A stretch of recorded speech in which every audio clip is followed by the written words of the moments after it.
जय जगन्नाथ सांग मैंने जीवनटा एक एमती एक विच्छिन्नमय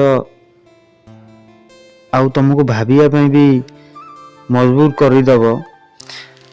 किसी लोग कहती आमे पैसा इनकम करूँ किसी पैसा सेविंग रखीदेबू आम भविष्य उज्जवल हम किंतु पेट को न खाई एटा केते दूर ठीक सांग मैंने आप कह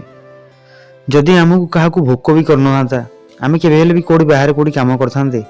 कि कम करने चेष्टा करते सबुठी मूल आप देखिए ना सबुठी मूल भोक ही प्रथम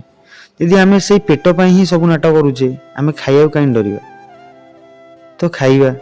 तो जिते बड़े सांग मैंने जहाँ भी किसी मिलूँ खाई चलतु ओजन बढ़िया कौन प्रकार आप चिंता करूँ ना भगवान जहाँ करती प्राणीर मंगल जहाँ जिते बड़े मिलूँ खाई चलतु एवं खुशी रे रुहतु खुशी बांटू था आ सब बेले हसु था हसवा द्वारा कौन हुए आमर जीवन बढ़े एपटे आम मरण को खाइले भी एपटे आम हसिकी टिके जीवन बंचेदवा। तो मो सहित आसतु एमती भरा जिनस खातु